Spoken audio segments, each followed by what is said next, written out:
As you can see in the physiographic map of India on your left hand side of your textbook, here the peninsular plateau region is marked in light yellow, right? Then you have the coastal plain region, then you have the western desert, then the northern plains, and then the northern mountains. So from this map you can get an idea that these five physical divisions or physiographic divisions of India are actually relevant in which of the states of India. The source of the river Brahmaputra is in the Chemungdung Glacier near Mansarovar in Tibet. Second is Brahmaputra enters India through Arunachal Pradesh after flowing over Tibet. Number 3, it flows as Brahmaputra over Assam before entering Bangladesh. It is named as Jamuna in Bangladesh and meets Padma. And fifth is the united flow of Padma and Jamuna flows as Meghna and meets Bay of Bengal. So this is the full path of Brahmaputra, and you must also remember this path carefully. So, and also the features of Brahmaputra, its length, it is known as Sangpo in Tibet, its main tributaries, that is Lohit, Manas, Tista, Torsa, Subarsiri, etc., and main cities along which its passes through its courts are Itanagar, Naogo, Dibrugarh, Guwahati. So these things must be clear in your mind. And the combined flow of Ganga and Brahmaputra deposit alluvium to form largest delta in the world. That is, we have already know what is the largest delta. That is the Sundarban Delta. Okay. Now we're going to study each of this physiographic division in details. To start with, we will start with the mountainous region in the north. All right. So this northern mountain region is located in the extreme north of India. It is like a extended wall from which is stretching from Jammu and Kashmir till Arunachal Pradesh. Himalaya and the Karakoram are the main mountain or mountains of this region or mountain ranges of this region.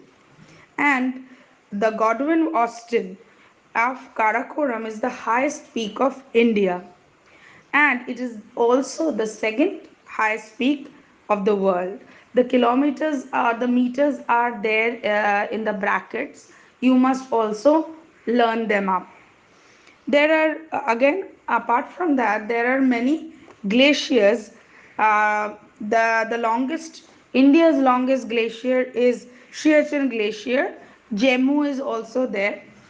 The Indus, the Ganga, the Brahmaputra, and many other rivers. They are all snow-fed rivers or perennial rivers which have originated from these glaciers. And you know, Ganga has originated from Gomukh Glacier. There are also certain passes like the Banihal Pass, Jojila Pass, Nathula Pass, and etc.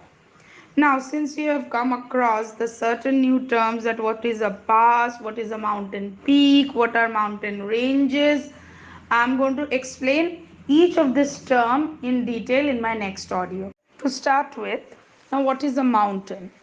Mountain is a large and a natural elevation of the earth's surface that rises from the surrounding area to a height of at least 1000 meters from the sea level. And mountains stretch above the surrounding areas in the form of peaks and usually have steep slopes. And for example, you have Mount Everest. Next is what is a mountain knot. Now, mountain knot is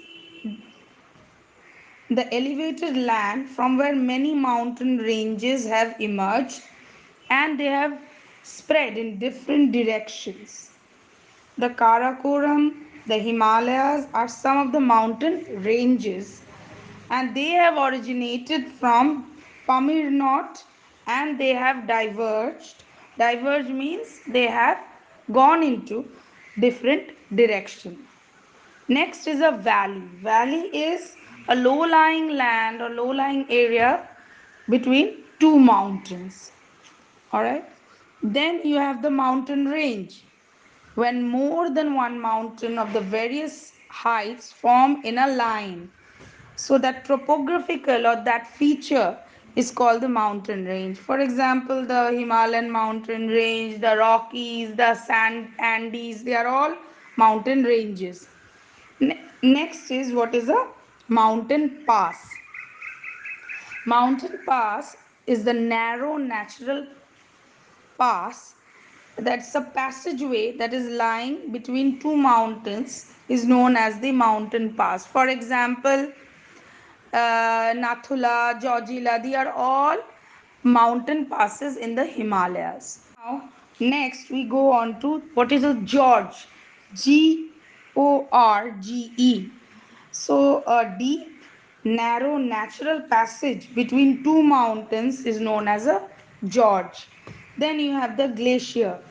What is a glacier? A chunk of ice sheet that slides slowly down the slope of the land due to the force of gravity is known as a glacier. For example, the Siachen Glacier in the Karakoram range. Next is Himalaya is the most important mountain in our country or in the mountainous region in the north. And Himalaya means it's a home of ice. Now, the word Himalaya is derived from two words. First is Him. Him means snow, and Alaya, Alaya means abode. That means Himalaya or the abode of snow is so called since the peaks remain covered with snow throughout the year. So it is also known as the home of ice. It is composed of three parallel ranges that run from north to south. First is Himadri, that is in the extreme north, and its height is more than 6,000 meters. Then you have the Himachal, that is the middle or the average height of that place is 3,000 meter. Then is the Shivalik Range, that is in the extreme south, and its average height is less than 1,500 meters. We're going to study about Himadri, Himachal and Shivalik in details in the next audio. Now Himadri. So Himadri is the most elevated portion and it is the highest range. Now the mountain peaks here are covered by snow throughout the year. So Himadri is a range of a mountain of Himalaya, which is of the highest one, and it is covered with snow. And you have certain highest mountain peaks in this range. First one is Mount Everest, which belong to the Himadri range. You must remember along with its height is the highest peak in this range. Then is Kanchenjunga, the world's third highest peak, and it is situated in India-Nepal border. And the peaks of Makalu, Annapurna are also situated in this part of the Himalayas. So, you must know the Himadri range contains three important mountain peaks, and along with that, you must know the name of the peaks and its respective heights and the ranks of these peaks. Okay. Next, we must move on to Himachal Range. So, and where is Himachal Range situated? It is situated to the south of Himadri. The mountain ranges of Pir Panjal of the state of Jammu and Kashmir and Dhauladhar of the state of Himachal Pradesh are located here. So you must know where these mountain ranges are located. So you must know that Pir Panjal state of Jammu and Kashmir, please underline, and also Dhauladhar of the state of Himachal Pradesh. So the location of Himachal range should be clear in your mind. So the Kashmir Valley lies in between the Pir Panjal and the Himadri Himalayas. So Kashmir is a valley. I think you must know by now. Darjeeling, Mussoorie, Manali, Nainital, and Shimla attract many tourists by their natural beauty every year. So these are a second, like average, a second highest range of the Himalayan mountains. Okay. Next we move on to Shivalik Range. It is where it is situated. It's situated at the south of the Himalayas. The narrow valley between the Shivalik and the Himalayas is known as Doon. You have must have heard, like Dehradun. The Terai region is the densely forested region that lies at the foot of the Shivalik Himalayas. Along the eastern border of India, Patkai, Bam, and Naga hills are located. Garo, Khasi, and Jayanti hills are situated in the state of Himalaya. So this is a huge stretch. The third range of which is there in the Himalayas is Shivalik, and its location is there here. And what are the other stretches, that is Garo Khasi hills are also a part of this Shivalik range, which is located in the state of Meghalaya. So this must be clear in your mind. All right. Next, since the mountainous lands are undulating, the transport system is undulating means uneven. Mountains roads are never like a plain road. There are ups and downs, steep turns, sharp turns, steep slopes. So here the transportation system is very poor. So it is very difficult to survive in the cold weather. The stony soil is not suitable for agriculture. So the soil that is found in the mountainous region is more of a stony in nature. So any kind of wheat, paddy cultivation, that is a staple food cultivation, is very difficult to pursue. Then, so human habitation is very sparse. So the mountains actually cannot support much human interferences due to its inavailability of various things. So next we move on to the North Indian riverine plains. The northern or the North Indian riverine plains are situated, that is, its location is between Himalayas in the north and the peninsular plateau in the south. So if you see the map on your physical map on the page 69 of your book, you'll able to know when we doing the riverine plains. All right. So you'll get an idea about the states that it is passing through. The northern riverine plains are situated in the states of Punjab, Haryana, Uttar Pradesh, Bihar, West Bengal, and Assam. These things what I am doing is of utmost importance, because where is this riverine plains located? So you must know, you must tell, and you must also write that these riverine plains are situated between Himalayas in the north and in the peninsulas in the south. Okay. And the average height of the plains of this place is around 300 meters from the sea level. Now, the northern riverine plains are situated. So, which are the states that it is passing through? That is Punjab, Haryana, Uttar Pradesh, Bihar, West Bengal, and Assam. And the main rivers that are flowing through this area are the Indus, the Ganga, the Brahmaputra, are the main rivers of these plains. And these plains are formed by what? They are formed by the alluvial deposit that is laid down by these rivers. And these riverine plains provide the most fertile land for agriculture. That is the reason for concentration of population in these areas. As the plain area is excellent, has the excellent facility of communication, fooding, lodging, shelter.